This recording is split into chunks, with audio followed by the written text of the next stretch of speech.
Sharq Turkistonda yana 500 ming kishilik qasamyat yig'ini uyushtirildi. Xitoy Kommunist hokimiyati Sharq Turkistonda Uyg'ur xalqini Kommunist partiyaga a'zo bo'lishga va Uyg'ur xalqiga qarshi yurgizayotgan siyosatlarni himoya qilishga qasam berishga majburlamoqda.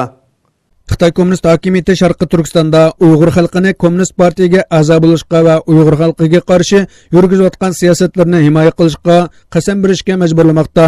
Tangirtog' to'rining 13-iyun kunidagi xabarda ma'lum bo'lishicha, Xitoy tajovuzchilari 9-iyun kuni Sharq Turkistondagi 500 mingdan ortiq korxona xodimlarining qatnashishi bilan yana kollektiv o'tirib chiqib, aniq pozitsiya bildirish qasamyat yig'ini ochgan. Ma'lum bo'lishicha, bu qatimqi qasamyat yig'iniga Sharq Turkistondagi Xitoyning bevosita egaligidagi korxonalar va pay kontrol korxonalaridagi 500 mingdan ortiq kishi majburiy qatnashtirilgan bo'lib, Xitoyning siyosat tadbirlarini qat'iy izchillashtirganligi, atalmish bo'lginchilikka qarshi kurashda qat'iy bo'lganligi, atalmish 3 xil kuchga, asabiy iddiyaga, ikkiyuzlimchilikka qarshi turganligi, muqimlik va abadiy aminlikni qo'g'dashda namuncha bo'lganligi to'g'risida qasam berishga o'rinlashtirilgan.